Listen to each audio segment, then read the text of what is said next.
trời mai trên xóm cục hà lệ ông mà mẹ cài cài từ bây giờ đi cho tao ăn sọc này thay hoàn cùng ông ơi phơi vào Tại kia nó phơi nữa. chị tha nói chúng ta xem dương thương mấy các bạn nó ăn Ố phơi nó thường mấy các bạn đấy.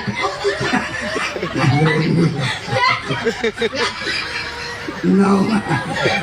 Dengar. Assalamualaikum warahmatullahi wabarakatuh. Alhamdulillah. Salam hormat tekan bang pon orang banyak tak ni.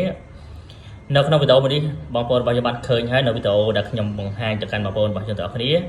នៅពេលដែលខ្ញុំបានឃើញនៅវីដេអូមួយនេះដែលបងប្អូនរបស់ខ្ញុំគាត់បានផ្ញើមកគឺខ្ញុំពិតជាមានអារម្មណ៍ស្រងាក់ចិត្តមែនតើហើយពិតជាមានការអន់ចិត្តក៏ដូចជាឈឺចាប់នៅពេលដែលបានឃើញនៅវីដេអូមួយនេះអ្វីដែលខ្ញុំចង់ចែករំលែកទៅកាន់បងប្អូនរបស់យើងទាំងអស់គ្នាគឺ account មួយនេះគឺជា account ដែលគាត់បង្ហោះនៅវីដេអូបែបនេះហើយខ្ញុំជឿជាក់ថាអ្នកដែលសម្ដែងនៅក្នុងវីដេអូនេះពួកគាត់មិនមែនជាមូស្លីមនោះទេ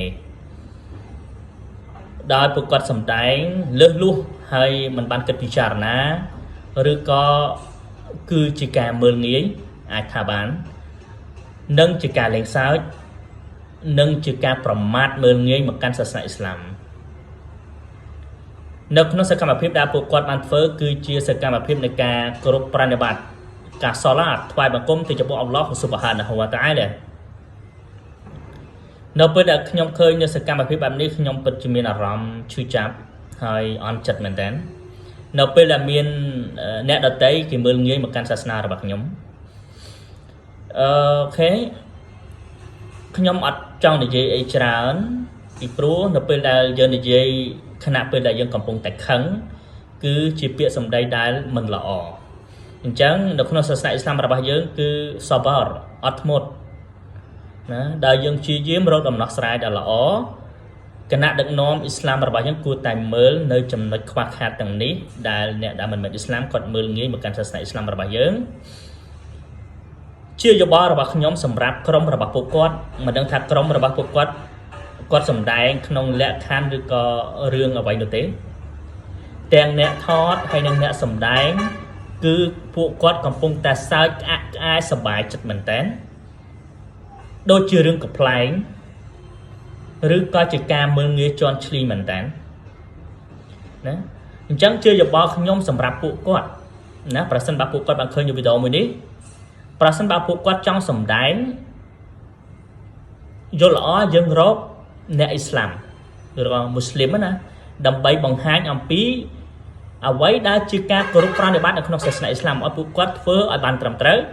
ហើយមិនមានការមើលងាយនោះទេខ្ញុំឧទាហរណ៍ប្រសិនបើពួកគាត់កំពុងតែគោរពប្រណិប័ត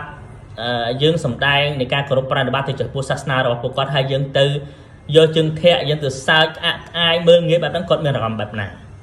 ណាមានអារម្មណ៍បែបណាអញ្ចឹងនៅពេលពួកគាត់ចង់ធ្វើនៅរឿងអ្វីមួយដែលតាក់ទងទៅនឹងសាសនាអ៊ីស្លាមណាគួរតែឆ្លងកាត់នៅណា1គីឡូ2ខាំ1គីឡូ3ខាំដូចគ្នាប្រើតិចទៅសតិសបញ្ញៈរបស់យើងប្រើតិចទៅយើងមិនមែនអ្នកចេញអំពីព្រៃភ្នំនោះទេសុទ្ធតែជាអ្នកបានសិក្សារៀនសូត្រទាំងអស់គ្នាអញ្ចឹងយើងគួរតែឲ្យតម្លៃទៅសាសនាដទៃផងមិនមែនល្អតែសាសនាខ្លួនឯងសាសនាដទៃយើងចង់ជន់ឈ្លីបែបណានោះទេសិទ្ធិសេរីភាពស្មើគ្នានៅក្នុងការបញ្ចេញមតិនៅក្នុងការអប់រំចែករំលែកប៉ុន្តែសិទ្ធិរបស់យើងក៏អត់មានសិទ្ធិទៅបំពានអ្នកដទៃដែរណាបងប្អូនទៅមើលនិយមន័យនៃសិទ្ធិរបស់យើងសិទ្ធិណានិយមន័យបែបណាអញ្ចឹងចំណាប់អារម្មណ៍របស់ខ្ញុំគួរតែមានការកែប្រែគួរតែមានការប្រមានបើអាចណាហើយសង្ឃឹមថាបងប្អូនរបស់យើងជួយចែករំលែកនៅវីដេអូមួយនេះផងដើម្បីឲ្យអ្នកដទៃឬក៏អ្នកដែលគាត់មានទំនាក់ទំនងក៏ដូចជាជាប់ពាក់ព័ន្ធទៅនឹងរឿងបែបហ្នឹងគាត់ជួយកែសម្រួលឡើងវិញអ៊ីនសាអល់ឡោះ វ៉ាសឡាម